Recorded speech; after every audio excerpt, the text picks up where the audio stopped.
Welcome back to the City Current Radio Show. I'm your host, Jeremy Park. We're honored to dive into our next topic, which is Up Till Dawn with the University of Memphis supporting St. Jude Children's Research Hospital. We're joined by two lovely ladies, two students heavily involved. We have Desiree Carter. She is the Director of Events and Logistics, and Sarah Starc, who is the Executive Director for Up Till Dawn at the University of Memphis. So how are you two ladies doing? We're doing great, thank you.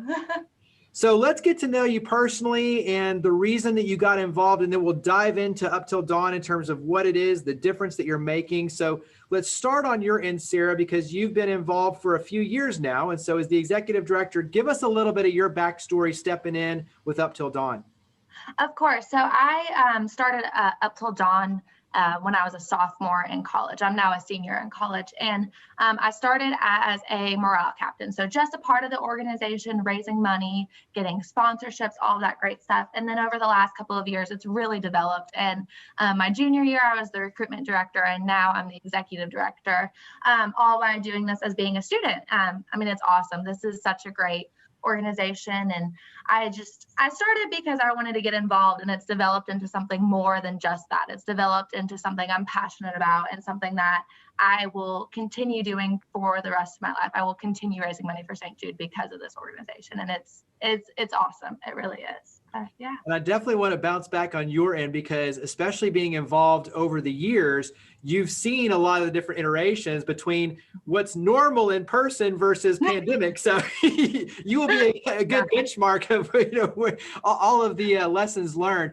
Give us a little bit of, just for you personally though, your major, just kind of give us a little bit to get to know you. Of course. So I'm a teaching all learners major, which is a K through 6 licensure. So I am in my student teaching right now, which is amazing. So it's kind of weird. I am a student, but I'm student teaching. So it's really cool. And I'm also a philosophy minor. I was on the Memphis Pom team for 2 years. So yeah, I've done everything in college, and it's been amazing. So yeah. And so let's switch over. Desiree Carter. Desiree, give us a little bit of your personal involvement and a little bit of your story. All right, so I'm Desiree. I am a junior finance major. I was an education major back in the day, but I switched. I started off Up Till Dawn as a freshman. I got a chairman position in my sorority doing the chairwoman for Up Till Dawn, and I had no clue what it was at that point. I got elected randomly, and I had no clue what it was, and I started getting involved.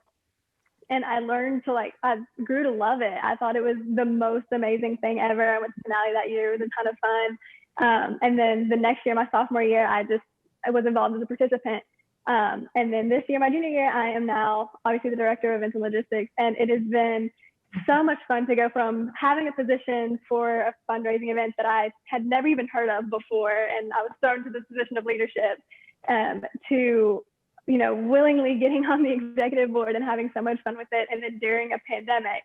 So it's been a long, crazy ride, and I've learned so much along the way, but it's truly an organization that I love.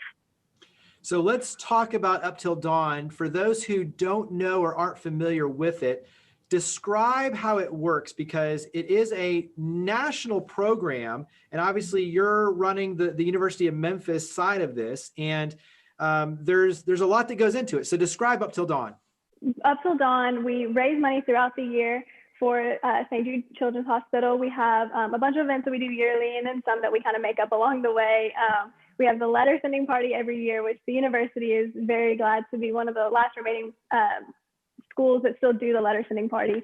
And we end every year with a finale, and the finale is, as the name says, you stay up till dawn. We have a ton of fun events. Everybody who's fundraised throughout the year gets to come and just really celebrate the year and celebrate what we've got to do for the children. We'll have a patient speaker come out, and it's really just a great way to see in person the impact that you're making. And so, Sarah, what would you add to that, especially after 3 years of being a part of it? What would you add? Yeah, I mean, she hit the nail on the head. It's really a full collective at the University of Memphis fundraising money. we partner with other organizations. Like last year, I worked with Muslim Student Association, and we did a coin drive, and that was a brand new thing for us. We've also, every year we work with SIGAP, and we do our haunted house, and that raises about $15,000 for the kids just alone. So it really is not just it is an organization, but it really is the whole campus involvement in raising money for St. Jude, which is really special. And it's cool because 21 years ago, it was started at the University of Memphis. So it really is really impactful on our campus. And it's a full campus kind of ordeal. Everybody knows Up Till Dawn. Everybody knows, at least on campus, so it's awesome. Yeah. And I think there is something special or magical about it in the sense that having St. Jude Children's Research Hospital here in Memphis tied to the University of Memphis, so you can physically see the impact right here in our hometown, and it's a national program, as I mentioned, but to have the Memphis roots and the connectivity and the impact, I think puts a unique spin on it for sure. Yeah, and we actually every year, morale captains, now called ambassadors, and the executive board get to go to St. Jude Children's Research Hospital and do tours. So I've been on the tour myself like 4 times, and every time you learn something new, it gets better and better. And this year, because of COVID and the pandemic that we're in, we actually got to do a virtual tour that was just created and released this year. So that was really cool because the virtual tour showed us like rooms we wouldn't actually get to see in person because it was like the rooms where patients are actually being taken care of instead of just the main hospital tour. So it really is cool because you go from campus, like you said, to community to St. Jude, and we get that feeling right at home here. So yeah. Talk about then the passion, because Desiree, as you mentioned, to come in really not knowing much about it, about the organization, the event, and then all of a sudden you start falling in love with it. The more you realize, wait a second, this is a powerful opportunity to connect, to give back, to make a difference, to impact lives. But when you look at how St. Jude Children's Research Hospital is literally changing the game and, moving the needle in such a dramatic way for kids fighting cancer, to be able to increase the survival rates, it warms your heart, but it also creates a special connection that, as both of you mentioned, you'll carry with you moving forward for your whole life. So what has that been like in terms of getting to know the mission, the purpose, the impact of St. Jude, and what impact has that had on you personally? I think a lot of it has to do with the people, like the people who are involved with St. Jude, the people that I've met on the executive board and the ambassadors.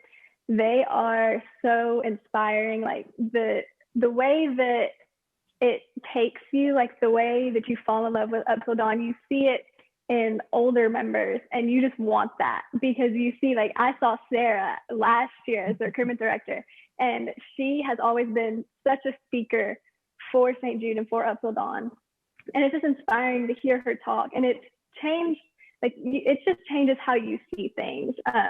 Like personally, you realize how many people are in your corner when you're fundraising for something, for anything. I can post on my Facebook one time, and I have distant family members who I barely know existed who will message me, be like, I want to donate to this. I want to donate to this. You realize how many people are in your corner, and you realize how much good you can do. Like I said, the Facebook fundraiser is always like my go-to. I made $600 in one weekend off a Facebook fundraiser. And it's raising money for the kids, and you can, St. Jude sends us videos and things like that to watch, to be like, wow, we're really doing this. But at the same time, you can see the impact that you can make in one day, in one weekend. With these events, you can see people coming to these events that are excited and that love it just as much as you do. And it makes you love it even more, just the community aspect, getting to work with different businesses, getting to work. There's a business, 901 Deals. They raised a ton of money this year, like right out of the gate. We opened up the fundraising page and they were like at 1,000 in a day. And just seeing the way your community comes to support you and to support the kids, it's something like no other. Let's talk about what the pandemic has caused in terms of the impact, because for every organization, including St. Jude, the fundraising dollars are down. And when you look at the ability to still connect and use technology, just like you're talking about, Desiree, in terms of Facebook, you have to be more creative now. You have to find new ways to raise money. And it's harder, not just in terms of the connectivity and not being able to have in-person events. It's also harder because of the economic challenges that everyone has faced. And so you're seeing a lot of the fundraising dollars down across the nation, across all nonprofits. How has the pandemic impacted your efforts for Up Till Dawn this year? Yeah, it really, it has impacted us, but it's also been a blessing because we see how we can reach people other than just being on campus. It's really opened up our ability to innovate on our campus. And it honestly wouldn't be, we do social media fundraisers like every single week. We have even used like TikTok and Instagram and created challenges for people. And even like sponsorships. That's one of our biggest things. And we've still been able to gain that from our local communities. Like Tag Truck is our sponsor for our finale for the whole year. And so they're super important to us because they're giving to us, they're sponsoring us so we can be able to do what we're doing. And it's just amazing. And like this year we had an innovation challenge, and it's where we asked people to donate $1, because Danny Thomas's mission was, if I could get a million people to donate $1, then that's better than one person giving me $1 million. And we kind of flipped that around and asked people to do that. And we had a really great impact. Just within 24 hours of that innovation challenge, we raised $300. And so it's little amounts, but it's getting that innovation and changing how we see fundraising, especially on campus, because we can't be on campus. So it has impacted us a lot. We don't get, like I mentioned earlier, like our SIGAP haunted house, like that $15,000, that amazing event. We lose a little sense of community, but we've built a bigger sense of community on our social media. So that's really helped us and impacted us this year.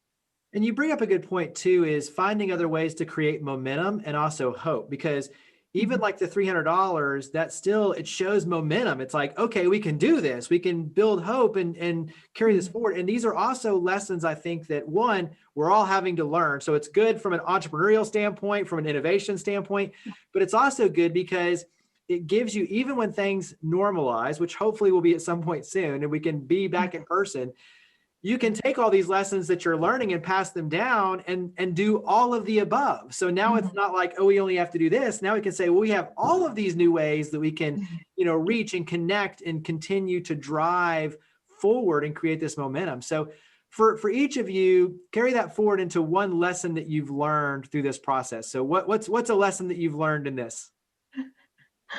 I learned a lot of community. I used to think when I fundraised my sophomore year, I was looking for a big amount. So I was like, I would reach out to like family members like, hey, birthday's coming up. Why don't you just drop $50 in my fundraising account? We'll call it even. And I used to do stuff like that all the time. And this year I learned, like through the innovation challenge and through Danny Thomas's quote about the million people, $1 each. I learned that getting the people involved is more important than getting big stacks of cash from 2 or 3 people. I would rather have $1 from 300 people, because now that's 300 people that know about Up Till Dawn. That's 300 people that know what we're trying to do.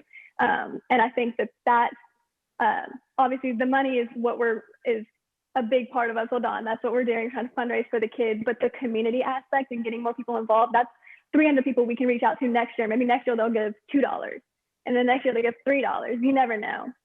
So for me, it's just taught me that like you can't do anything alone, and a sense of community and a sense of teamwork is essential for anything you do. Yeah, that's a great lesson, especially for all of us. Sarah, what would you add to that? I would add the same thing. I personally, being on it pre-pandemic, there is a sense of community, but it's kind of like the steps are going through, like year after year, we're doing the same thing. Everybody knows what we're doing. And this year we actually got to take a step back and focus on giving the mission, giving Danny Thomas's mission. So for me personally, my biggest lesson that I learned this year is to be like Danny. How can I apply that to my everyday life? Now, this is my 3rd year in. I have the momentum. I understand. I have the passion. But this year, I really just took a step back and was like, how can we make this year feel like Danny Thomas? How can we make this year impact in a different way? And for me personally, I've learned a lot. And my just personal growth itself has been a lot through Danny Thomas. And for me, that was my biggest lesson this year, was how do we take a step back and how do we really focus on what we're here for and what the purpose of all of this is, and how can we inspire people and show people in that way. Yeah, that was my biggest lesson, was just learning how to take a step back, honestly, and remembering why you're here and what we're doing and what this is all for, and the bigger cause. So yeah. Well, and I think for everyone, especially on the outside, when you look at the bigger community piece of this, it's heartwarming to see that you all have, one, taken a leadership role. You're stepping in and you're learning how to be catalysts for change, to create change, how to fundraise, but how to have a higher purpose and make a difference in the community. And these are life skills that will carry with you, that are going to create a ripple effect for our community in all good ways. And when you look at everyone being involved, but specifically for you all stepping up and saying, hey, I want to take this on. I want to be, in a role that I can make a difference and learn and grow from it. Just like you're talking about, all these lessons that you're learning are things that are going to ultimately help you, but they're going to help our community. And so I think that's the heartwarming part of all this. Wrap up with how we can help, because obviously the timing on this is coming to a conclusion. But, when you look at coming forward and being able to help and make a difference, what are some ways the community can help your efforts? So we have a fundraising link that is on, you could literally just Google search University of Memphis Up Till Dawn, and you will find our page. It will take you to the St. Jude Up Till Dawn page, and you'll scroll down and you'll find us, and you can help us in that way. If you feel inspired and inclined, we have our donation link. You don't have to register. You can be just a regular person and just to donate. We also, you could follow us on our social media, at UTD Memphis.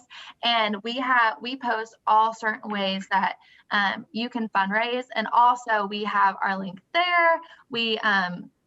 And we share everything that we're going on and what's going on and doing at our social media. So you can follow us on social media at UTD Memphis, on Instagram and Facebook, and we keep up to date with everything. And then also our social media link is there as well. Our fundraising link is there as well. So yeah. You make it easy, especially when you look at the social media and being able to link in. And that's something obviously in perpetuity, anyone can go to that all throughout and look at it and get a feel for where you are, but obviously how to help. So that makes it very, very easy. Well, Desiree Carter, Sarah Starc, thank you for all you are doing, your team, your students, fellow students, absolutely amazing. Greatly appreciate it. Thank you for coming on the show. Thank you for having us. We really appreciate this.